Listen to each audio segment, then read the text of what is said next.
Friends, I hope you are fine. How are you today? My name is Patrick Kamala. I am a tutor and educator for mathematics and physical sciences, grades 10 to 12. So today I am delighted to take you through acids and bases, and I'm getting hold of you from Physmaths Tuition Center based at Rostake College, Rukwani, on 92 Skuman.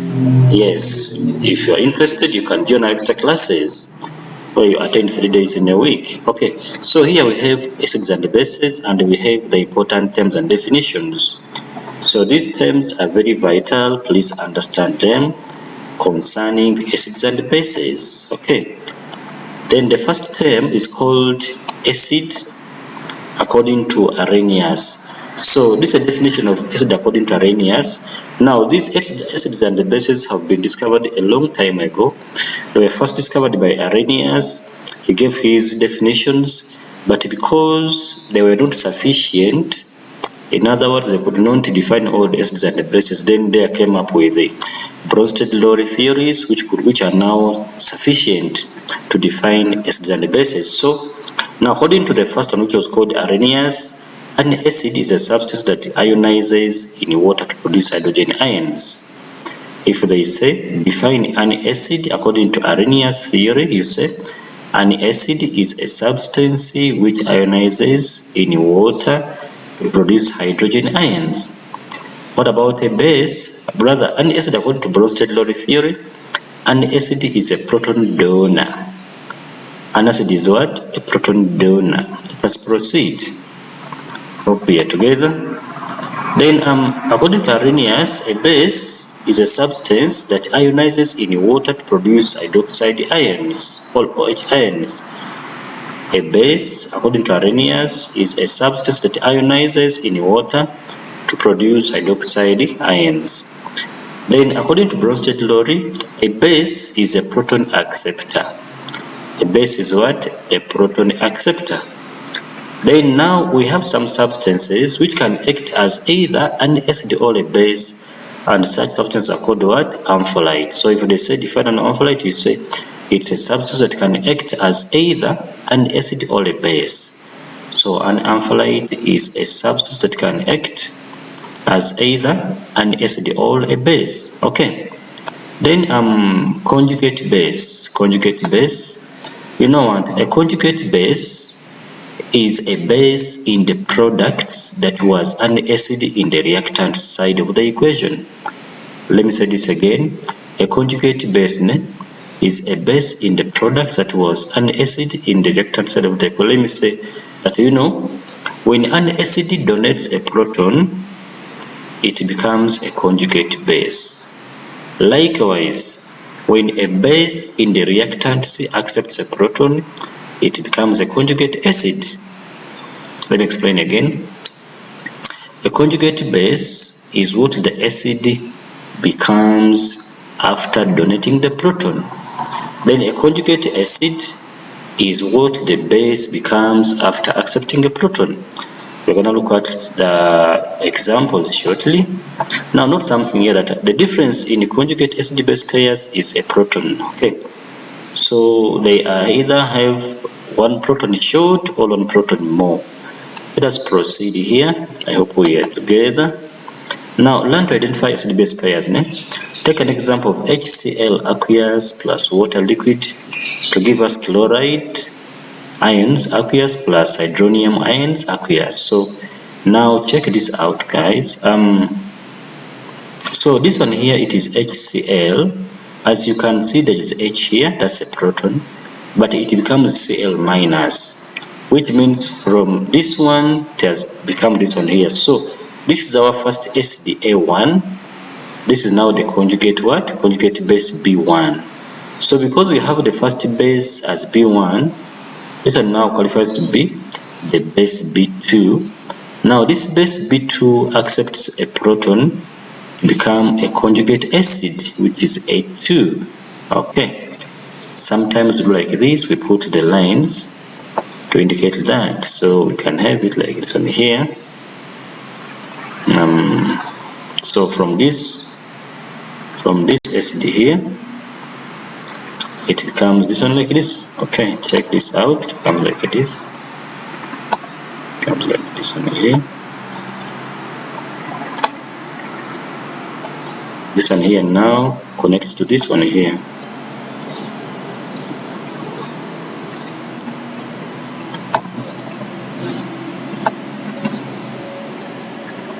So when we are writing, this is our acid, which we call acid A1.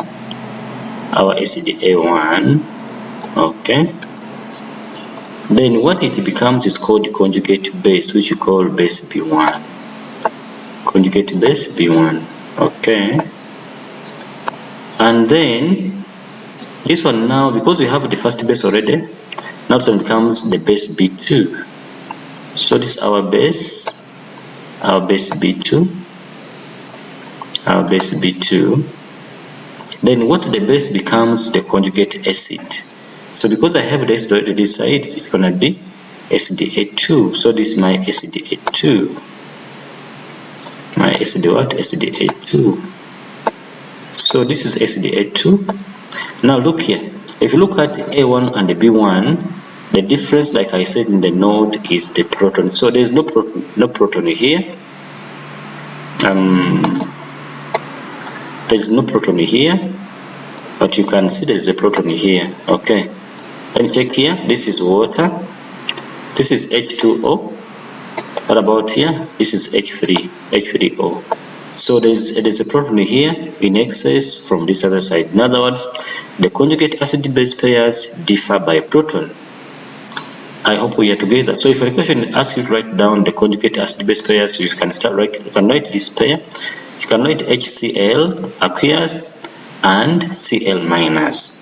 Or you can write H2O liquid and H3O aqueous. Both of them, they are called conjugate acid-base pairs. Let us proceed. Another example here. Now check here. This ammonium ion plus carbonate ion to give us ammonia plus hydrogen carbonate. Now check something here, that the ammonium ion is having NH4. There's got a proton here. Now if you look at what it means, it has donated one proton. So it means all the way from here to there, something has happened. Something has done what happened. So in other words, this one here, because it has donated our proton, it's going to become our first base, our first acid, A1. Okay. Now what this one becomes after donating the proton becomes conjugate base B1. Now this carbonate, if you check it from here up to this one here, we see that now it has accepted the proton to become HCO3 minus. And what about here? This is CO3 2 minus. So this is our first acid, like I said. This is our acid, which is acid A1. Okay, because the first one to donate the protons for the acid A1. Then it becomes the conjugate base B1. Becomes what? Conjugate base B1. Okay, and then this carbonate, because we have a base already this side, it's gonna be the base B2. So this is our base B2 here. This is our base B2, and what it becomes is called the conjugate acid A2. So this is my conjugate acid, which is acid A2, because I already have A1, don't forget. So even here, if it asks for the acid base conjugate pairs, we are gonna say we have got ammonium ion and what? And ammonia, this one here, together with this one here. Okay. And then another one could be the carbonate ion and hydrogen carbonate ion, and what? Hydrogen carbonate ion. Okay, let us proceed with vector examples, guys.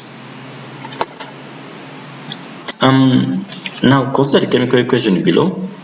OH minus plus hydrogen carbonate to give us carbonate 2 ions plus water liquid.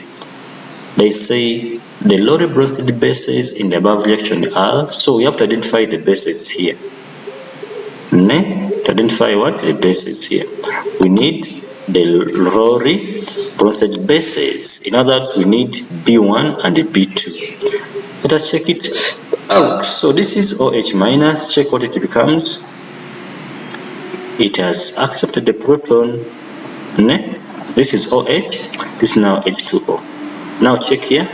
This hydrogen carbonate, it has lost the proton to give us some here, which means that this pair, this H carbonate goes with this one here.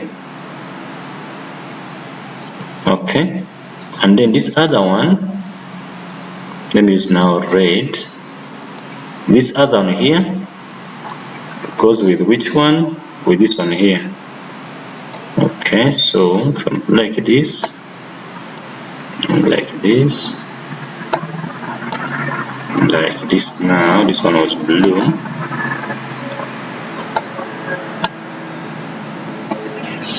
Now this one is our first acid, that is our A1.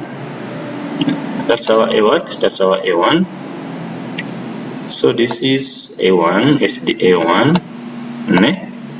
so it becomes what? Conjugate base B1. Conjugate base B1. Okay. Now this one here, it's our second base, which is B2, because it's accepting what? A proton. So this is our B2, our base B2. Now what it becomes? The conjugate acid A2. Conjugate acid A2. So what's our answer then? So the answer becomes what?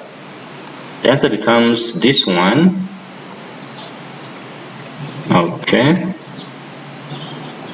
this one together with this one here. Like I told you that they want the bases. That means base 1 and base 2. They want what? The bases. Base 1 and what? Base 2. So what's our answer here? The answer becomes, where do we have this? It becomes D. Answer becomes what? D. So this is our answer here. Okay, let us proceed then, guys. Let us proceed. Next they said that which one of the following pairs represents a conjugate acid and a conjugate base of hydrogen phosphate? Hydrogen phosphate. Okay. Now we want a conjugate acid and a conjugate base. Okay. Now don't forget that a conjugate base is what the acid becomes after donating a proton. So what would be the conjugate base for this one? Let me say this again. I said from the definitions that a conjugate base is what the acid becomes after donating the proton. So the conjugate base of this one is gonna be what? It's gonna be PO4 minus, because now it's gonna donate a proton. So where do I have the PO4 minus? I check my answers. That's the conjugate. I'm saying this one is conjugate base. So let's say which one of the following pairs represents the conjugate acid and the conjugate base of this one here. So the conjugate base of this one, the conjugate base of this one, that means conjugate base of this one here is going to be what? Like after donating the proton, it becomes PO4. Where do I have PO4? PO4 is here, here, and also here. Then they also wanted conjugate acid. Now the conjugate acid, that's our acid A2. It means that it was, let me use blue now. I want a conjugate acid. The conjugate acid of what? Of this one. Now in our previous work, the conjugate acid, it means it was a base. Then after accepting a proton, it became a conjugate acid. So it means that the conjugate acid of this one is gonna be what? So after accepting, it's gonna be what? It's gonna be H2PO4. Let's check our answers. H2PO4. There is this one and this one. Now, if you look at our answers, what's the difference? Now, H2PO4, after accepting a proton, the proton is a positive one. So positive 1 plus negative 2, it becomes minus 1. So this must be the correct answer. This one here. This minus 1 here, but this minus 2. Check this again. I'm saying that the conjugate acid of this one, it means that conjugate acid, it means that it accepted what? A proton, so it becomes going to be H2PO4. This one here. That means this one, after accepting the proton, it becomes this altogether. And then after losing the proton, it becomes what? PO43 minus. So this is the answer here. So the answer is B. The answer is what? The answer is B. Somebody can say, but why don't you say that the answer is D? Because this not correctly. These ions are not correct according to the equations. Okay. This is supposed to be PO43 minus, not PO42 minus. Okay. That's why it's not correct. Let us proceed, guys. Next. Let's say, according to Arrhenius theory, all bases are what? Now, Arrhenius, that was the first theory for defining bases, said that a base is a substance that forms hydroxide ions in water. So, they form OH ions in solution. So this must be an answer here, because that's what he thought, and it was working for some of the bases. However, it's not sufficient. So the answer is what? Form OH ions in solution. Let us continue with our vector examples, guys. Vector examples. Next. Consider the balanced equations for the reaction of water with nitric acid and ammonia below. So this is nitric acid plus water to give us hydronium ion plus nitrate ion. Then ammonia gas plus water liquid to give us ammonium ion plus OH ions. Define an acid in terms of Lorentz-Bronsted theory. So what is an acid in terms of Lorentz-Bronsted theory? Talk to me now. What's an acid? An acid is a proton donor. An acid is what? An acid is a proton donor. Acid is what? Is blue. Acid is a proton what? A proton donor. An acid is a proton what? Proton donor. So, acid is a proton donor. It's a proton what? Donor. Proton donor. Okay. So that's according to Bronsted-Lorentz theory. And acid is what? Is a proton donor. So that's our answer here. Okay, next. Write down the formula of one conjugate acid-base pair in the reaction 1. So, one conjugate acid-base pair, okay. This is nitric acid. Take what it becomes nitrate, so it has lost altogether. So I can take this one. I can take this one to be my thing here. This HNO3, as you can see, guys, it becomes what? NO3. So this is one of my pairs. So it means that if I want to write my answer, let's say write down the formula for conjugate base pair. So the other pair is this one here. This one here, okay? But now I prefer this one now. That's what I'm gonna write here. So that is the HNO3. HNO3. Rather HNO3. This is H N O HNO3. Okay. and a what?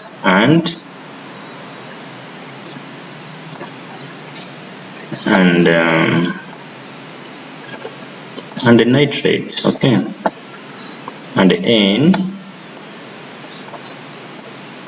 NO3 with the minus, yes, with the minus here. That's my pair. Otherwise, I would have chosen this one. Yes, also correct. Okay, next.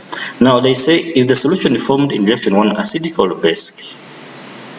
Reason for your answer. No, reaction 1, as you can see here, it forms hydronium ions. Now these hydronium ions, they easily repellate protons, which means that my solution is going to be containing protons and hence going to be acidic. So the answer here is what? It is acidic because hydronium ions produce protons in the solution. So the answer is what? The answer is acidic. Why? Because hydronium ion produce what? Protons in the solution. So it is acidic because the hydronium ions or oxonium ions produce protons. Because oxonium ions produce what? Produce protons.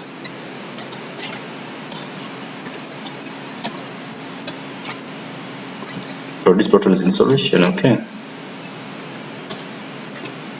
In solution, okay. That's our answer there. That's our answer there. So we are saying that the solution is what? It is acidic because the oxonium ions produce protons in the solution. Okay, next they said that define the term ampholite. Now an ampholite is a substance which can act either as a base or an acid. What did I say? A substance that can act as either a base or an acid. That's ampholite. Substance that can act either as a base or an acid.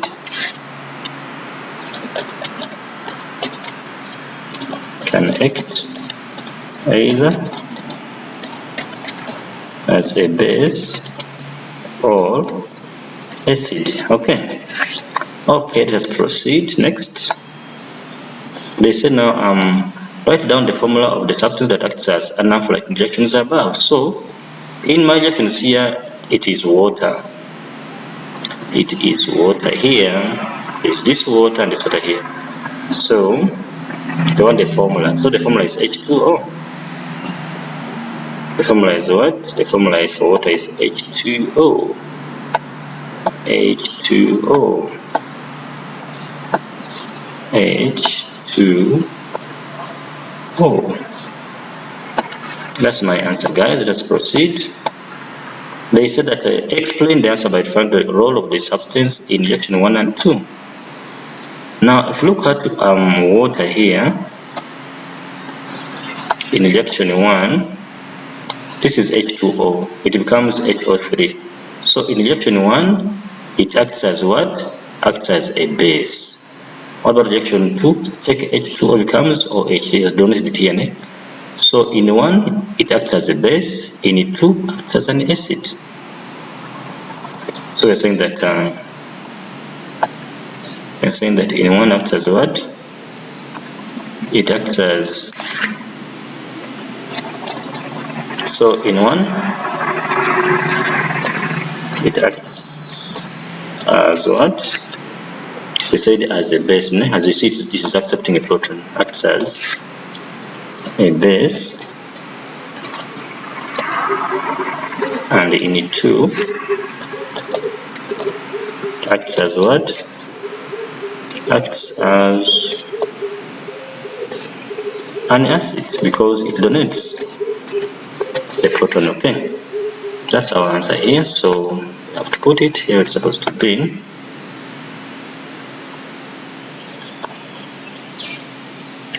Okay, let us proceed here then. Next, they said that Okay, what do we have here?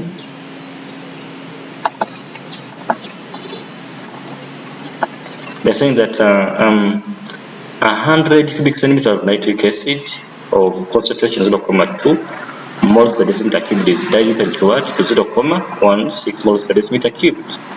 Calculate volume of water that must be added to the 0.2 moles per decimeter cubed of nitric acid. Now, not something here.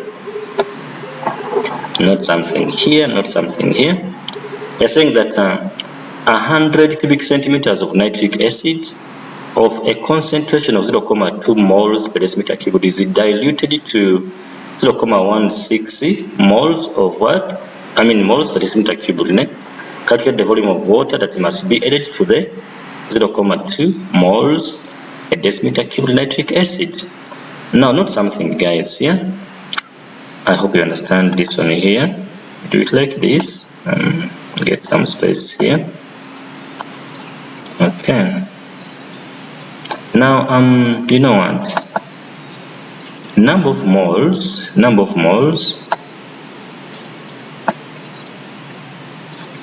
equals to concentration times volume, because C equals N over V. Now, if you take an example of, let me use salt. Let me use sugar.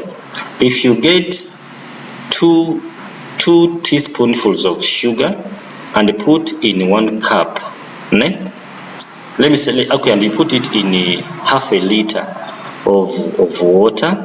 Let me say it again.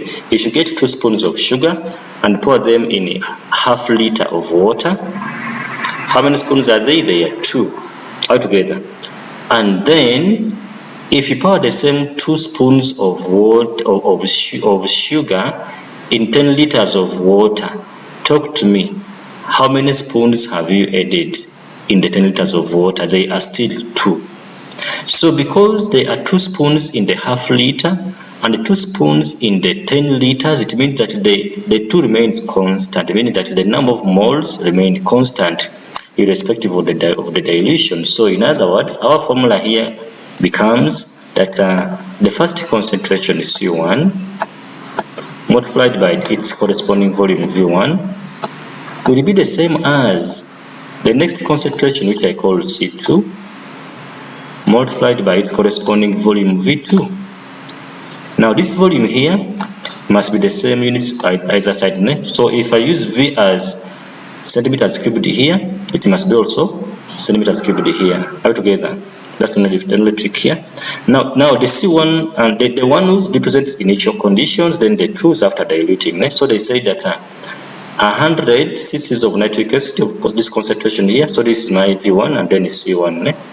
So I'm gonna say 0.2 here, right? 0.2. That's my initial concentration. 0.2 multiplied by V1, which is what? Which is 100 cubic centimeters. Okay. Was diluted to form another concentration, which is what? 0.16 on here. So 0.16.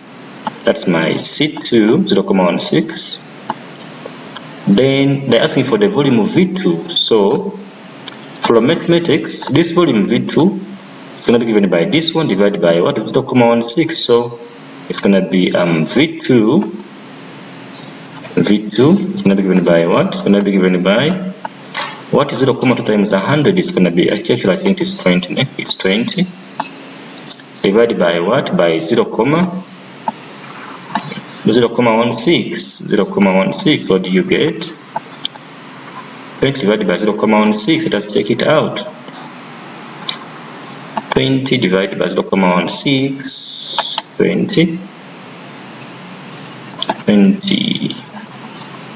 divided by 0.16. What do we get? 125. Okay. So we have 125 here as our answer. So now it means our V2 is what? It is 125. 125 what? 125 centimeters cubed, because that was the initial volume used. It was also in what? Was also in centimeters cubed. So this one 25 centimeters cubed. Okay, I hope you understand. Okay, now next they said that zinc oxide is insoluble in water and can be harmful to the environment. Okay, nitric acid can be used to neutralize the zinc oxide. The incomplete equation for this reaction is zinc oxide plus nitric acid to give us a salt X plus water. So the question says, calculate the mass of zinc oxide that can be neutralized by 80 cubic centimeters of nitric acid with a concentration of 0.16 moles per decimeter cubed. So they say calculate the mass of what? Of zinc oxide that can be neutralized by the 80 cc's of nitric acid of this concentration here. So now in chemistry, we deal with moles. Whatever thing we do is we use moles. So I'm going to convert the given information to moles and then use the mole ratio and then get what they want, get the mass. Okay, so now they gave me this one is for the nitric acid. Now nitric acid I have the following for nitric acid. I have its volume, that is 80 cubic centimeters, also have its concentration altogether. So I can get the number of moles for this nitric acid by using what? By using N, that's number of moles, by using N equals to C times V. C times what? C times V. So what's the C given to me here? As you can see, it is 0.16 moles per decimeter cubed. So it means I have no choice but to change my cubic centimeters to decimeters cubed. Let's say it's going to be times what? Times 80 divided by what? By 1,000. So how do you convert from cubic centimeters to decimeters cubed? We divide by what? By 1,000. So something like this one here, divide by 1,000. So what's our answer this time? Divide by 1,000. Now if you take this out, it's gonna be 0.16 divided by 0.08. 0.16 divided by what? 0.08.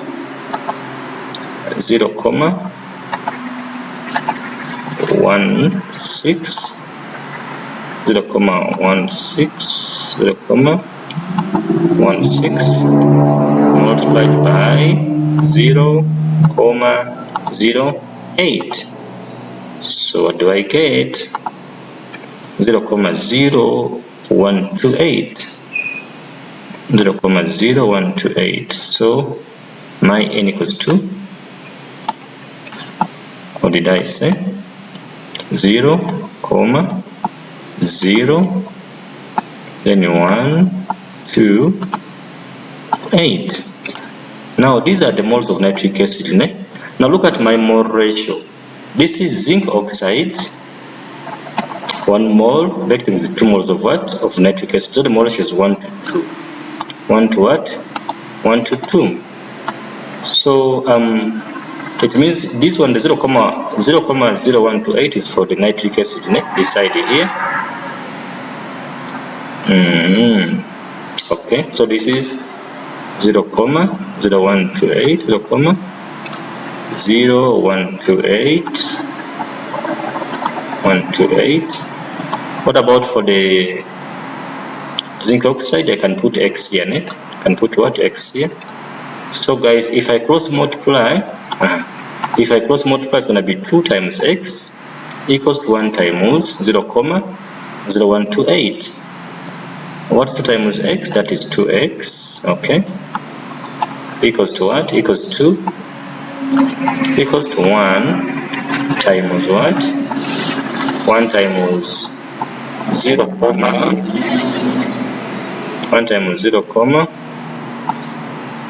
0.0128, 0.0128. So what's my X now? I divide by 2 both sides. So X equals to what? X becomes the 0.128 divided by what? By 2. 0.0128 divided by 2. 0.0128 divided by what? By 2. What do I get? I get 6,4 times 10 power 3. 6,4 times 10 power 3. So this is 6,4 times 10 to the power negative what? Negative 3. Now these are the moles of zinc oxide. Okay. Now if I know my moles, then I know the formula said that moles N equals to mass over molar mass. Okay. So it means I can find the mass because I can get the molar mass of zinc oxide from the periodic table. So if I make my M the subject of the formula, it means that I'm gonna say that the mass which I want, mass M, equals to the number of moles, okay, multiplied by what? By the molar mass of zinc oxide. So if I check my periodic table, what is the molar mass for zinc oxide? So my N, don't forget, it is what? It is 6,4 times 10 power negative 3, times 10 power negative what? Negative 3. So then what about now the zinc oxide? So let's check on zinc here.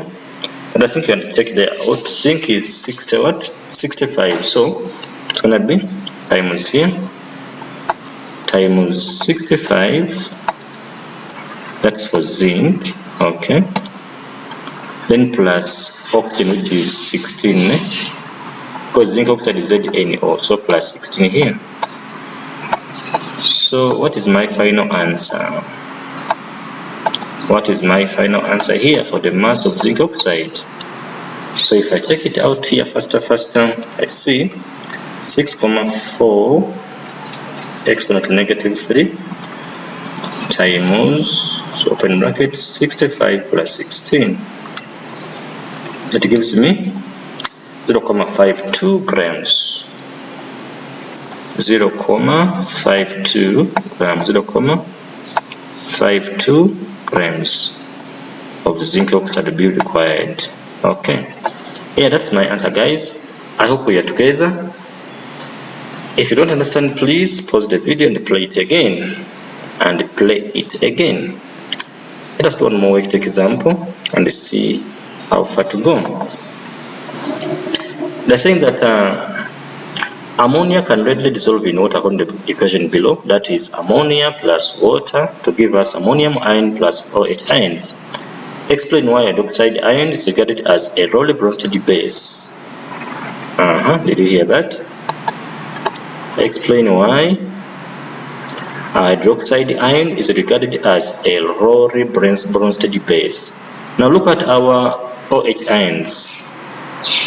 Now OH ions, according to Bronsted and Rayleigh, a base is a substance which can accept a proton. So the OH ion can accept a proton to form water. That's why it is called what?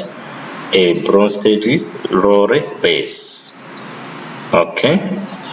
What is our answer? It's because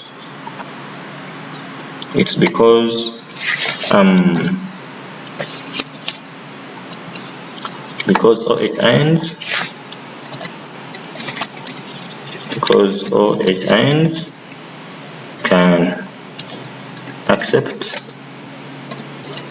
a proton. Can accept what? A proton to form water, from H2O, from H2O, from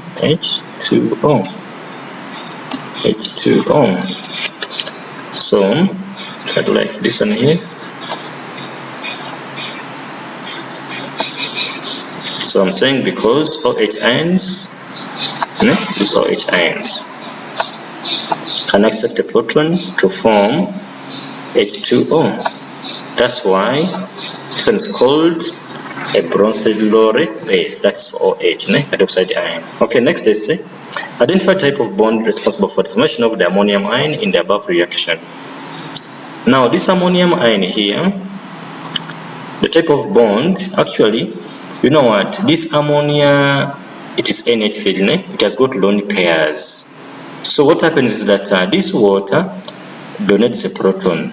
Now that proton which comes from water is HH plus, so the H plus is going to be kept around the ammonium ions because of the proton, the lone pair of electrons. So the lone pair of electrons on the ammonium ion, they're going to attract. It's going to do what? Going to attract the proton to be there, to be kept around. So such type of a bond whereby all the two electrons keeping the other species close is called dative or coordinate bond. So our answer here is called coordinate bond or dative bond. Maybe I can say it is dating, because these two electrons, they keep this positive around by coordinate bond, or you can call it what? Dative bond. Okay, so what's our answer then? So you can say the answer is coordinate bond or dative bond. Okay, so what's not happening? Okay, just like this. I say that you can say it is dative bond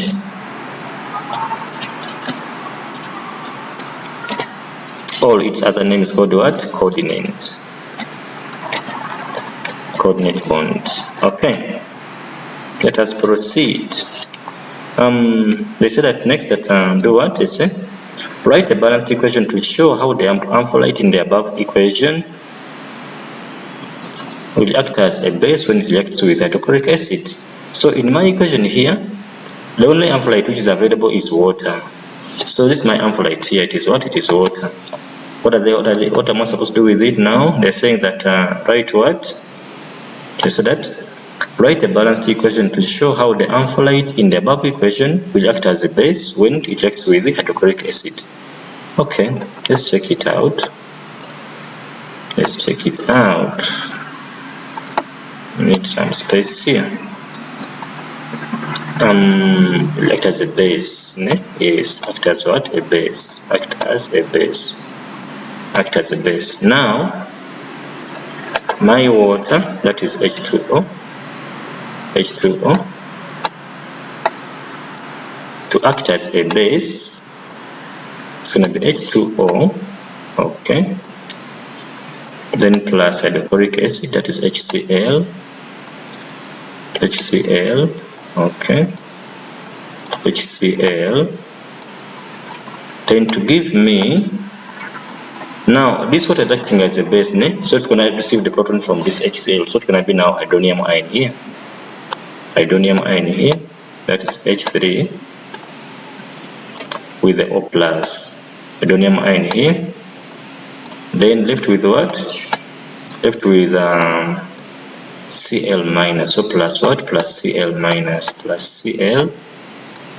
Cl minus. So this is my equation. Don't forget this is aqueous here, then liquid here. So that's my equation. Now you see it is balanced also. Okay, let us proceed.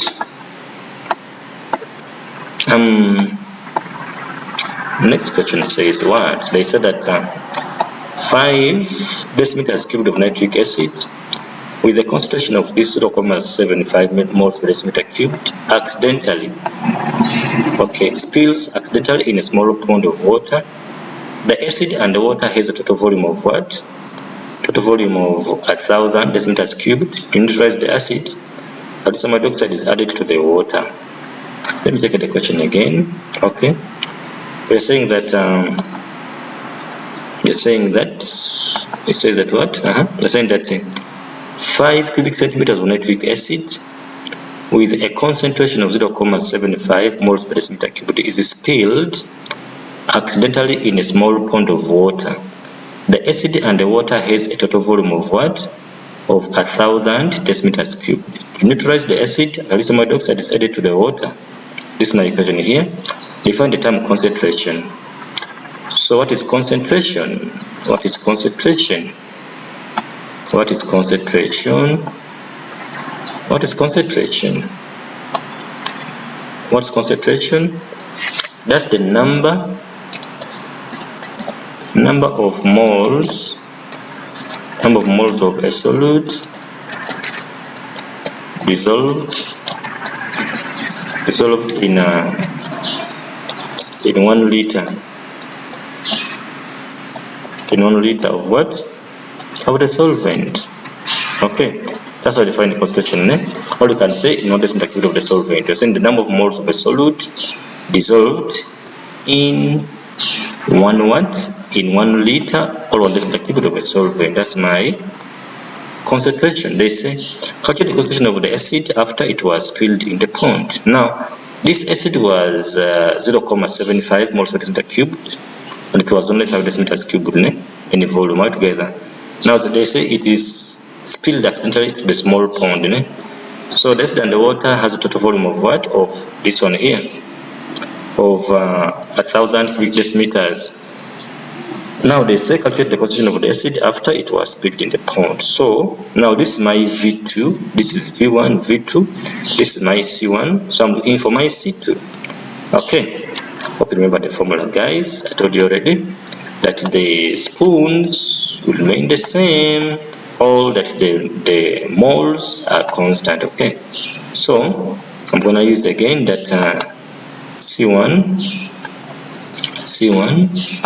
V1, okay, equals what? Equals to C2, equals what? C2 multiplied by V2. Okay, now what is our C1 and V1? The C1 is what's our C1? Talk to me now. My C1 is this 0.75. What about V1? 5. Okay, it's gonna be 5 here. So 5. That's our V1 was key. That's my V1 multiplied by my C1, which is 0.75. So 0.75 is my C1.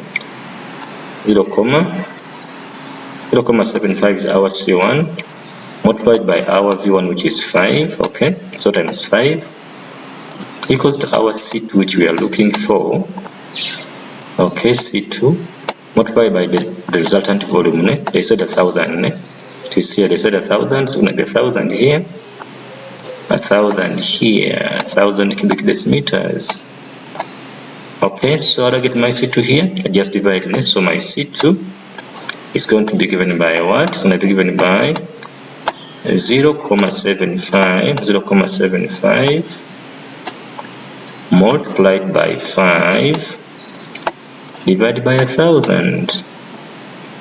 Divided by what? By 1,000. So what do I get here? Anybody who knows the answer? Okay, let's take it out quickly here. So if I divide if I multiply 0.75 times 5, then divide by 1,000, it gives me what? It gives me 3.75 exponent negative 3. 3.75 times 10 power negative 3 times 10 the power negative 3. That's my answer. So that will be the new concentration for the what? For the pond after the spilling of that acid in the pond. Okay. Next question says what? Use calculations to determine if 120 grams of calcium hydroxide will be sufficient to react completely with all the nitric acid. What? Let's take it again properly. They're saying that use calculations to determine if 120 grams of calcium hydroxide will be sufficient to do what?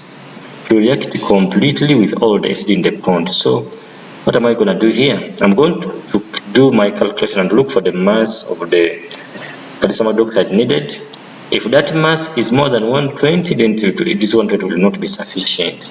If the mass is less than 120, then the 120 will be sufficient. Okay, let's check it out. Now don't forget that my molar ratio is 2:1. You see that there? 2 is to what? Is 2 for the acid. That's how many?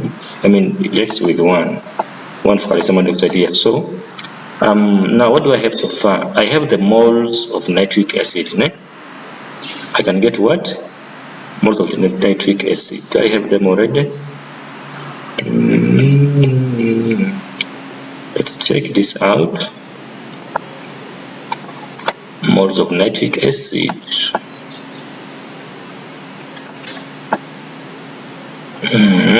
Yes, I have the concentration here. Ne? Yes, this is my concentration here, which is 3,75 times 10⁻³ moles per decimeter cubed. So for me to get my number of moles for the nitric acid, I'm going to say N equals to CV, right? Yes, I'm going to use what? N equals to CV. So N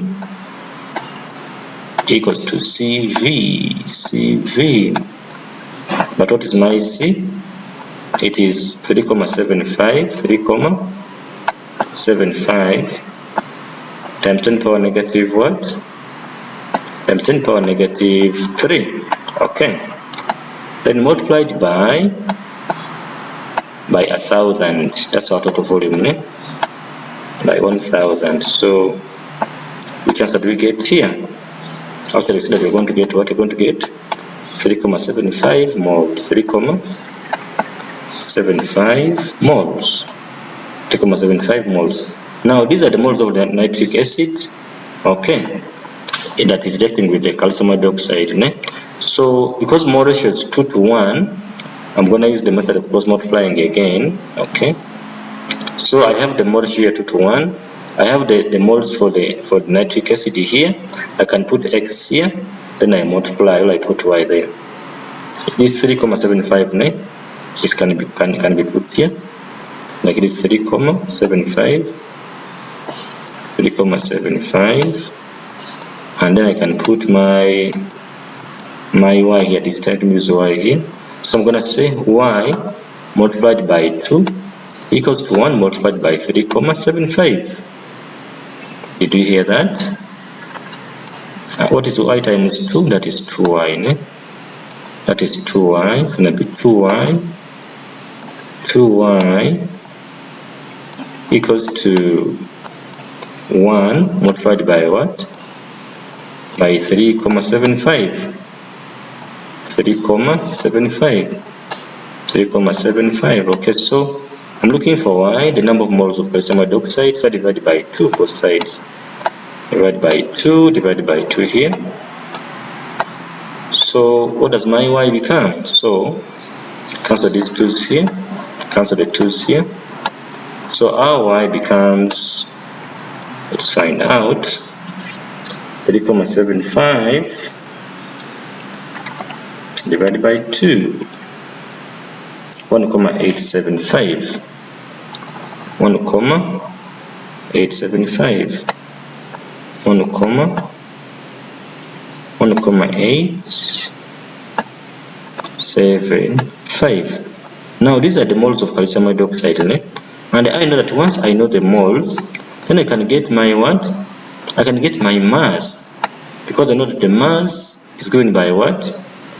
By moles times molar mass, ne? So the mass of calcium hydroxide required is going to be given by what? By the number of moles multiplied by the molar mass. That's capital M, ne? Molar mass. Okay. So the moles I have here is what? 1,875 multiplied by what? By the molar mass of calcium hydroxide, ne? Now calcium has got a mass of what? Has got a mass of Of 40. Okay, so times 40 here. Let me say times open brackets. times this is 40 for calcium. What about hydroxide? There is a 2, don't forget, so plus 2, open brackets, this is 2. What is oxygen? It is 16 plus 1, that's 17. So what do I get here finally? After computing this, my final answer becomes what? It becomes 138.75. 138.75. 138.75 grams. So this is the mass of calcium hydroxide which is required to neutralize what? That acid. So it means that the 125 was not sufficient. And the one what? Was it 120, 125? The 120 grams was not sufficient. So guys, thank you so much for watching. Try this activity, and if you attend with us at the Roster College, this is what you're going to do as corrections when you come back on Tuesday. Okay, so try this question here, and when you are done with this one, please, another one is there waiting for you. This one here as well, try it out. Start from where? Start from here. Try it out. Yes. Try it out. Okay. Try it out. And then also after this one, I think the last one. Yeah, it's the last one here. Also try it out as well. This is question 8. Now this question that I ask you, I think you know that ma'am, sometimes she's asking these particular questions. So if you know them very well, I promise you will excel on your marks. Thank you so much for watching. Once again, I'm Kamala Patrick. I am a tutor and educator for mathematics and physical sciences at Conjugate College. See you in my next video. Bye bye.